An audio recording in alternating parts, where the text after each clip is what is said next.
Salam yoldaşlar, hər vaxtınız xeyir. Bugün sizinlə əmək haqqından tutulmalar haqqında danışacağıq. Deməli, birinci növbədə biz əmək haqqında olan tutulmaları hansı dövlət qurumları vasitəsilə ödənildiyinə görə qruplaşdıracağıq. Gəlin başlayaq. Birinci, dövlət vergi xidmətindən başlayaq. Dövlət vergi xidməti.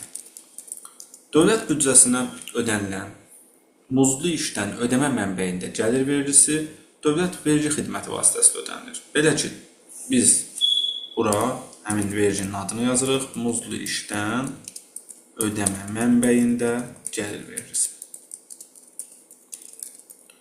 Bu vergi 2500 manatadək olan gəlirdən 14%, 2500 manatdan yüksək olan gəlirdən isə 25% olmaqla hesablanır. Gəlin baxaq. Birinci növbədə hesablama qaydasına nəzər salırıq. Əgər əmək haqqı 2500 manata qədərdirsə, 2500 manata dəkdirsə, o halda vergi tutulan əmək haqqından 200 manat çıxılır, yerdə qalan məbləğdən 14% vergi hesablanır. Vergi tutulan əmək haqqından 200 manat çıxılır, yerdə qalan məbləğdən 14% vergi hesablanır. Nümunə, əmək haqqı 500 manatdır. Bu halda nə edirik? Biz 500 manatdan 200 manatı çıxırıq, 14% vergi hesablayırıq. Yəni 300 manatın 14%-i 42 manat vergi hesablanmış olur. Əmək haqqı 500-dürsə, vergi 42 manat. Əgər əmək haqqı 2500 manatdan yüksəkdirsə, bu halda nə baş verir? 2500 manatdan 14%, 350 manat. Bununla əlavə isə əmək haqqının 2500 manatdan artıq olan hissəsini tapırıq. Yəni, əmək haqqından çıxırıq 2500 manatı, vururuq 25%. Bu şəkildə hesablamış oluruq. Məsələn, əmək haqqı məbləği 3000 manatdırsa, bu halda vergini necə hesablayacağıq? Belə hesablayacağıq ki, 350 manat üstəgəlinsin, 3000 çıxılsın 2500, vurulsun 25%. Yəni 475 manat. Çünki 3000-dən 2500 çıxdıq 500, onun da 25%, 125. 350 və 125-in cəmi 475 manat. Gördüyünüz kimi, əmək haqqı 2500 manata dək olduqda, hansı formada 2500-dən yüksək olduqda, hansı formada hesablandığını təyin etdik. Əlavə olaraq qeyd edək ki, vergi məcəlləsində əmək haqqından vergiyə müəyyən güzəştlər və azad olmalar var. Hansı ki, 800 manat, 400 manat, 200 manat, 100 manat və 50 manat məbləğində əmək haqqı vergidən azad oluna bilir. Nümunə, şəhid ailəsi üzvlərinin əmək haqqının 800 manat qədər hissəsi vergidən azaddır. Yəni, məsələn, belə bir nümunə yaza bilərik ki, şəhid ailəsi üzvünün əmək haqqı məbləği əgər 3000 manatdırsa, bu halda 800 manatda güzəşti var. Güzəşt 800 manatdır. Vergi necə hesablanacaq? Öncəliklə vergi tutulan əmək haqqını tapmaq üçün 3000 çıxılsın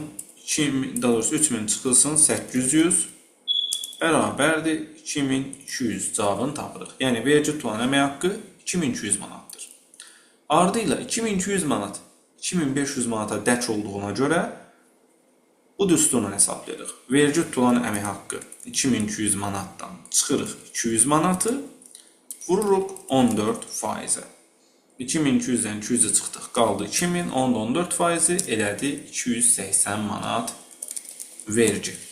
Bu qaydada təyin etmiş olduq. Bundan başqa, məsələn, 400 manat güzəş var. Müharibə veteranları üçün, müharibə ilə əlaqədar əlilliyi olan şəxslər üçün 200 manat güzəş, əlillik dərəcəsi olan digər şəxslər üçün və s. Vergi məcəlləsində detallı formada güzəştlərin siyahısı verilmişdir. İndi isə biz bu gəlir vergisi ilə bağlı əlavə bir detal da deyək ki, özəl sektorda, yəni qeyri-dövlət və qeyri-neft sektorunda 2019-cu ilin yanvarın 1-dən 2026-cı ilin yanvarın 1-nə qədər gəlir vergisinə güzəş var. Belə ki, 8000 manatadək olan əmək haqqından gəlir vergisi hesablanmır.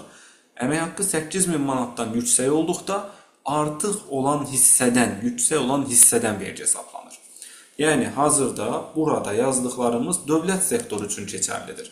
Qeyri-dövlət və qeyri-neft qaz sektorunda isə yazıram bura, qeyri-dövlət və qeyri-neft qaz sektorunda isə nə baş verir?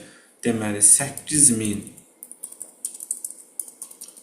manata dək əmək haqqı gəlir vergisindən azaddır. Bu qaydada. 8000 manatdan yüksək olduqda isə əmək haqqının artıq olan hissəsindən vergi tutulur. 8000 manatdan artıq olduqda artıq olan hissədən 14% vergi hesablanır. Yəni, işçinin maaşı 9000 olsa, 1000 manatın 14%, 140 manat vergi hesablanacaq. Bu oldu gəlir vergisi ilə bağlı detallar. Bu güzəştin vaxtı 2026-cı ilin yanvarın 1-nə kimidir. 2026-nın yanvarın 1-dən indi hər hansı bir uzadılma və s. olarsa qüvvədə qala bilər, yoxsa bu güzəşt bitəcək. İkinci olaraq keçirik digər bir quruma. Dövlət Sosial Müdafiə Fondu. Yəni, qısaca DSMF. Dövlət Sosial Müdafiə Fonduna biz hansı ödənişlər edirik? İki ödəniş var burada. Biri məcburi dövlət sosial sığorta ayırmaları.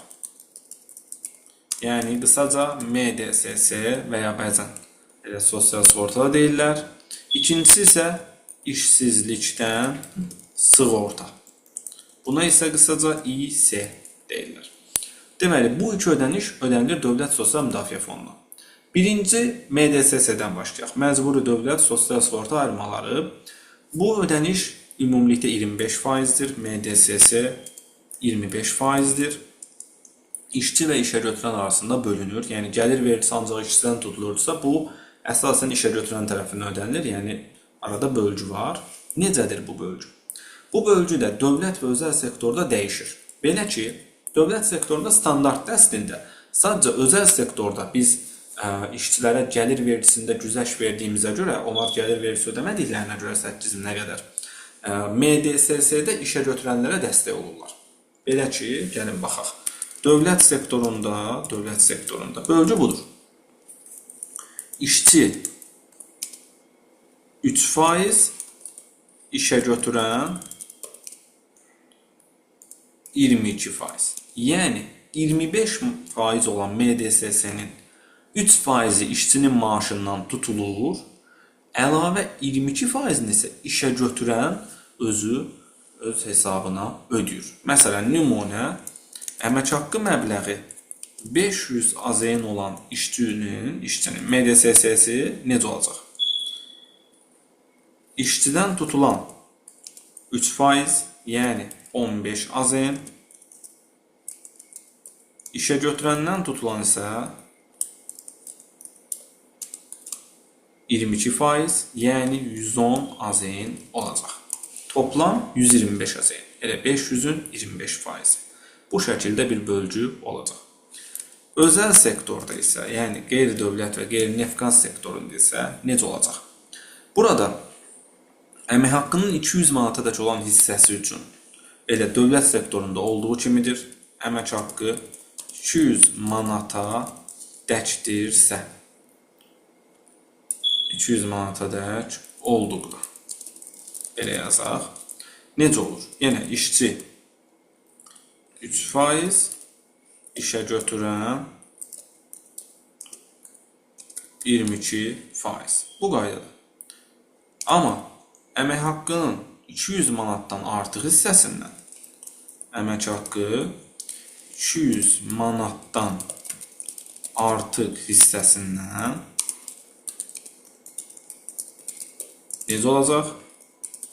işçidən 10%, işə götürəndən 15%. Bax, bu qaydada. Biz burada deməli nə görmüş oluruq? İşçinin faizi 3%-dən 10%-ə qalxır, işə götürən faizi 22%-dən 15%-ə. Maaşın 200 manata dək hissəsindən bu şəkildə, 200 manatdan artıq hissəsindən bu şəkildə. İndi ola bilər işçi məsələn ayın axırları işə götürülüb və ona görə az işləyib, maaşı 200-dən aşağıdır. Bu nisbətlə hesablanacaq MDSS. Amma maaş 200-dən yuxarıdırsa 200-dən belə, qalanından belə. Gəlin baxaq. Məsələn, işçinin əmək haqqı 500 manat olsun. Hesablayaq. Birinci növbədə işçidən necə olacaq? 200 manatdan 3%, yəni 6 manat, 200-ün 3%, 6 manat üstə gəlinsin. 200-dən artıq olan hissədən 500-dür. 200-dən artıq olan hissəni tapacam. 500-dən çıxacam 200-ü, artıq olan hissəni tapacam. O hissədən neçə faizdir? 200-dən artıq hissədən 10%. Deməli, 6 manat üstə gəl 500 çıx 200 vur 10%.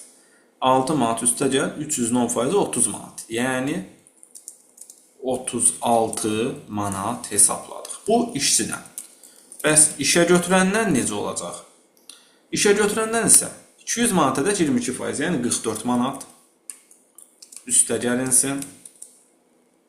Əmək haqqının 500-dən artıq olan hissəsindən, daha doğrusu 200-dən artıq olan hissəsindən üzr sayın, 15%. 15%. 44 manat üstə gəl, 300-ün 15%, yəni 45 manat. Toplam 89 manat. Bu qaydada. Beləliklə biz burada düsturlar öyrənmiş oluruq əslində. İşçidən MDSS-nin düsturu budur. 6 üstə gəlinsin. Əmək haqqı çıx 200 vur 10%.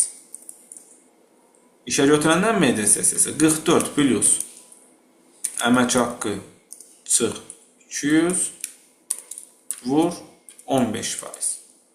Bu qaydada hesablamış oluruq. Təbii ki, maaş 200-dən aşağı olanda da bu düstura ehtiyac yoxdur. Elə 3%, 22% olaraq hesablanır. 3% işçidən, 22% işə götürəndən. Məsələn, 150 manat maaşdırsa, 3 və 22 olaraq hesablanma gedəcəkdir. Düstura lazım deyil.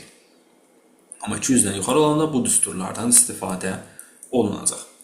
Bu qaydada, yəni MDSS-nin özəl sektorda hesablanma qaydasını da öyrənmiş olduq. Yəni, artıq bu düsturla hesablaya bilərsiniz çox asanlıqla. MDSS-dən sonra növbəti ödəniş dedik nədir? İşsizlikdən sığorta. İşsizlikdən sığorta ümumilikdə 1%-dir. Bu da işçi və işə götürən arasında yarı-yarıya bölünür. 0,5% işçidən, 0,5% isə işə götürəndən. İndi baxaq. Məsələn, İşçinin əmək haqqı yenə 500 manatdır deyək, 500 manat.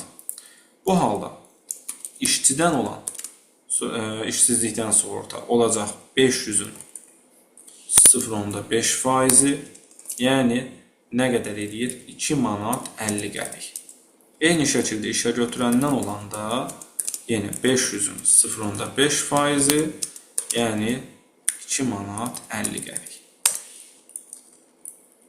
İşsizlikdən sığorta gördüyünüz kimi çox sadədir. Bəs növbəti ödəniş nədir? Növbəti ödəniş artıq icbari tibbi sığorta üzrə dövlət agentliyinə ödənilir. Artıq Dövlət Sosial Müdafiə Fonduna ödənilən ödənişi bitirdik. İcbari tibbi sığorta üzrə dövlət agentliyinə ödənilən ödənişin adı ilə icbari tibbi sığortadır. Bu ödəniş ümumilikdə 4% təşkil edir. İşçi 2%, işə götürən 2% olmaqla. Burada sadəcə onu deyim ki, əgər əmək haqqı 8000 manatdan artıq olarsa, artıq hissədən 1% hesablanır və yarıya ödənilir. Yəni, artıq olan hissədən işçi 0,5%, işə götürən 0,5%. Bu qaydada hesablanır. 8.000-dən artıq olsa, məsələn 9.000-li maaşı 1000 manatdan belə hesablanacaq. Amma yoxsa 2-2. Məsələn, işçinin maaşı 500 manatdır, əmək haqqı 500 manatdır. Bu halda necə olur? İşçidən 2%, yəni 500 vurulsun 2%. 10 manat. İşə götürən yenə 500 vurulsun 2%, 10 manat. Bu qaydada hesablanmış oldu. Bundan başqa icbari tibbi sığortadan əlavə dövlət sektorunda Həmkarlar İttifaqına ödəmələr olur. Yəni bu üzvlük haqqıdır. Həmkarlar İttifaqına üzv olan şəxslərin əmək haqqından tutulur və ya deyək ki, partiya üzvlükləri olan şəxslərin üzvlük haqqı ola bilər. Yəni bu şəkildə əlavə üzvlük haqqları ola bilər. Bunlar özəl sektorda əsasən olmur. Yəni yenə də özəl sektorda hər hansı üzvlükləri olan şəxslərdə ola bilər. Mən Həmkarlar İttifaqını məsələn qeyd edeyim. Həmkarlar İttifaqı məsələn 2% olur əsasən üzvlük haqqı, əmək haqqı 2% qədər. İndi ola bilər məsələn bəlkə hansısa idarədə və s. fərqli ola bilərsə, amma əsasən 2% olaraq belə deyək tutulur. Bu qaydada indi bu dediyim kimi hər yerdə, yəni özəl sektorda yoxdur. Əsasən dövlət sektorundadır. Əsas tutulmalar, yəni bu üzvlük haqqlarını çıxsaq, əsas tutulmalar isə yuxarıda qeyd etdiklərimizdir. Əmək haqqından gəlir vergisi, baxın bu birinci. Muzlu işdən ödəmə mənbəyində gəlir vergisidir. Maaşdan tutulan bu işçidən çıxır birbaşa. Sonra DSMF ödənilən məcburi dövlət sosial sığortası və işsizlikdən sığortalardır. Və bir də icbari tibbi sığorta üzrə dövlət agentliyinə ödənilən icbari tibbi sığorta ödənişidir. İndi istəyirəm ki, məsələn bir belə deyək, əmək haqqı cədvəlinin üzərində biz bunlara bircə baxaq. Məsələn, bir əmək haqqı cədvəlinin üzərində gəlin bu nümunəyə baxaq ki, tutulmalar necə hesablanır maaşdan. Məsələn, baxın, burada belə bir cədvəl var. Gördüyünüz kimi, gəlin ən yaxşısı mən bu hesablanmış əmək haqqı və sağ hissəni silim ki, bizim üçün elə özümüz hesablayaq, yadda qalan olsun. Məsələn, baxın, işçilərin adları, ad soyad, fin kod, vəzifə, indi bunlar nümunə yazılıb. İşçinin ştat əmək haqqı, ayın iş günü və işlədiyi iş günü, faktiki işlədiyi iş günü. Bunun əsasında isə hesablanmış əmək haqqı çıxarılır. Biz hesablanmış əmək haqqından tutulmaları keçdik sizdən. Hesablanmış əmək haqqı da necə hesablanır? Sadədir təbii ki. Ayın maaşını, yəni daha doğrusu ümumiyyətlə işçinin vəzifə maaşını, ştat maaşını bölürük ayın iş gününə. Məsələn, 18 iş günü var bu ayda. Vururuq faktiki işlədiyi iş gününə. Yəni, deyək ki, 600 manat var, normalda 18 gün işləməlidir. 18 günə bölürük, bir günə düşən maaşı tapırıq. Onu da vururuq işçinin faktiki işlədiyi iş gününə, neçə gün işləyib, onun maaşını hesablayırıq. Sonra sürüşdürürəm aşağıya doğru və təbii ki, burada deməli maaşlar hesablanmış olur. Bundan sonra əlavələr olsa, onlar ola bilər, yoxdursa, cəmi əmək haqqı hesablanmış əmək haqqına bərabər olacaq. Cəmi əmək haqqı normalda hesablanmış və əlavələrin cəmidir, əlavə yoxdursa elə bərabər çıxacaq. Bu oldu işçinin cəmi maaşı. Bundan sonra gəlirik tutulmalar, işə götürəndən və işçidən. İşə götürəndən tutulma necə hesablayırdıq? Elə bayaq əslində keçdik qaydasını. Deməli, dedik ki, işə götürəndən birinci növbədə MDSS-dən başlayırıq. Özəl sektordur deyə, belə deyək, burada işçidən tutulmalarda gəlir vergisi qeyd olunma, onu hesablamaya bilərik, özəl sektor üzərindən gedəcəm. Özəl sektor deyə burada 22-15% olaraq 2 yerə bölmüşük gördüyünüz kimi. Dövlət sektoru olsa birbaşa 22 olar. Özəl sektor üzərindən gedək məsələn nümunəni. Deməli, 22%, 15%. Necə idi? 200 manata kimi 22%, yəni 44 manat üstə gəl. Aç mötərizə. Əmək haqqı çıx 200, yəni 200-dən artıq olan hissəni hesablayıram, vur 15%. Deməli, 200 manatın 22%, 44 manat, 200-dən artıq hissənin 15%. Gördüyünüz kimi hesablandı. 99 manat çıxdı. 44 manat, qalan hissəndə deməli 566 manat 67 qəpiyin qalan hissəsi 366 manat 67 qəpikdir. Onun da 15% hesablanıb. Deməli belə. O da edib belə çıxır ki, 55 manat, toplam 99 manat çıxır. İşsizlikdən sığorta. Əmək haqqı vur 0.5%. 2 manat 83 qəpik. İTS. Əmək haqqı vur 2%. 11 manat 30 qəpik. Bu oldu işə götürəndən tutulmalar. İndi keçir işçidən tutulmalar. MDSS 200 manatdan 3%, 6 manat üstə gəl. Əmək haqqı çıx 200, vur 10%. Əmək haqqından 200-ü çıxmağı yenə mötərizə içində yazdım və 10%-ə vurdum. Sonra işsizlikdən sığorta, əmək haqqı vur 0.5% yenə. İcbari tibbi sığorta, əmək haqqı vur 0.5% yenə. 0.5 yəni daha doğrusu 2%. Okey.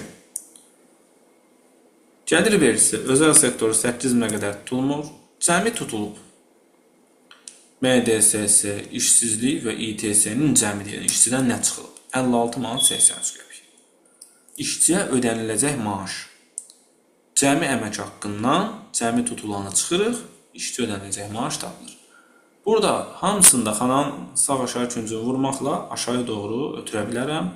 Hamısı tam şəkildə hesablanır gördüyünüz kimi. Digər aşağıda işçilər üçün də hesablama icra olunur. Bax, sağ aşağı küncə gəlirəm xanada, bunu vururam. Bu balaca üstə gəlir. Bu şəkildə hesablanma gedir və əmək haqqı cədvəli hazırlanmış oldu. Bu, özəl sektor üçün olan hesablamamız idi. Əgər dövlət sektoru olsaydı, o halda MDSS necə olacaqdı? İşə götürəndən əmək haqqı vur 22%, işçidən əmək haqqı vur 3%. Aşağıya doğru da bunları sürüşdürün. Baxın, hamısında MDSS-lər dəyişdi. Bunu da belə vururam, aşağıya çevrilir. Hamısında MDSS dəyişdi. Bəs, gəlir vergisi necə olacaqdı? Deməli, aç mötərizə, əmək haqqı çıx 200, vur 14%. 14% də gəlir vergisi hesablandı. Vəssalam. Tutulmaların içində onda artıq gəlir vergisini də sayacaqdım. Əlavə deyirdim, gəlir vergisi tutuldu və artıq net məbləğlər dəyişir. Yəni, dövlət sektoru olsaydı da bu şəkildə olardı. Həm dövlət, həm özəl üçün uyğunlaşdırdım. Yəni, bu dövlət sektoruna uyğun oldu. Ən son yazdığımız dövlət sektoru üçün olan versiyadır. Belə, bu arada mən burada, məsələn, indi əvvələ qaytarım, yəni özəl sektora olan versiyaya qaytaracağım. Okey, məsələn, özəl sektora uyğun olan versiya, deyək ki, bu versiyadır. Burada, məsələn, bayaq yazdığımız versiya. İndi, burada belə bir şey deyim. Məsələn, bizdə bütün maaşlar 200 manatdan yüksəkdir, ona görə belə elədik. Amma əgər bizdə hansısa işçi az işləyib 200 manatdan az olub maaşı, yəni işəmuz işçi də az işləyib 200-dən az olub. Elə olsaydı, 200-dən az olan işçini də bu düsturu aşağıya doğru sürüşdürməklə yazsaydım, xəta verərdi. Çünki niyə? 200-dən az olan işçi də axı belə deyək də, mən 44 üstə gəl və s. eləməli deyiləm. Məsələn, adamın maaşı 100 manat. Elə 100 vur 22% olmalıdır da, deyək ki, 22 manat olmalıdır. 44 üstə gəl neylənsə getməməlidir. Ona görə biz nə edirik? Excel-i siz öyrənəndə if funksiyasını öyrənirsiniz orada. If, yəni şərt funksiyasıdır. If funksiyası yazırıq. Əgər 2 hal ola bilirsə, if funksiyası yazırıq. Məsələn, gəlin, eləyim burada. Baxın, bərabərdir qoyuruq, yazırıq if. Bu funksiyadır. Açırıq mötərizəni. Bura şərt qoyuruq. Deyirik ki, əmək haqqı əgər böyükdürsə, böyükdür şərt qoyuruq 200-dən. Ondan sonra baxın, şərtimi qoydum. Bu logikal test görürsünüz, daha qalın olub, bu qarı olub. Bundan sonra mən bunu yazdım. Şərtim də əmək haqqının 200-dən böyük olmaq. Ondan sonra nədir işarə? Baxın, ayrıcı işarə var, vergül. Elə kompüterlərlə bilər ki, bu nöqtəli vergül olsun. Bura diqqət edirsiniz. Yəni, bura baxıb yazacaqsınız. Məndə vergüldür. Vergülü vuran kimi ikinci seçəsi value true. Yəni, əgər bu əmək haqqı 200-dən böyükdür şərti düzdürsə, yəni, məsələn, həqiqətən də buradakı əmək haqqı 200-dən böyükdürsə, onda hesablama necə olsun? Yəni, bayaq kimi 44 üstə gəl, əmək haqqı çıx 200, vur, deməli, 15%. Okey. Yəni normal bildiyimiz düzdür. Əgər böyük deyilsəni yazmaq istəmirəm. Bax bunu yazandan sonra vergülü qoydum. Value false. Yəni əgər bu şərt düz deyilsə, buradakı əmək haqqı 200-dən böyük deyilsə, onda necə olsun? Onda əmək haqqı vurulsun 22%. Və artıq bağlayıram mötərizəni. Yəni əmək haqqı 200-dən böyük olsa, 200-dən böyük olan düsturla, kiçik olsa, kiçik olan düsturla hesablayacaq olacaq. 566-dır, onu uyğun hesabladı. Amma məsələn deyək ki, 566 yox, burada 100 olsaydı, avtomatik 100-ün əsasında 22 manat hesablayacaqdı. Aydındır. Bu qaydada özü əmək haqqını 22%-ə vuracaqdı. İndi MDSS-nin işçidə olan versiyasında bu necə olacaq? If açırıq mötərizəni. Yəni əmək haqqı böyükdürsə 200-dən vergül.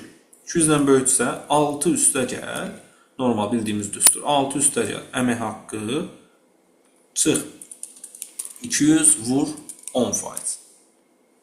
Əgər böyük deyilsə, vergül, böyük deyilsə nə olacaq? Əmək haqqı vur 3%. Bağla mötərizəni, enter.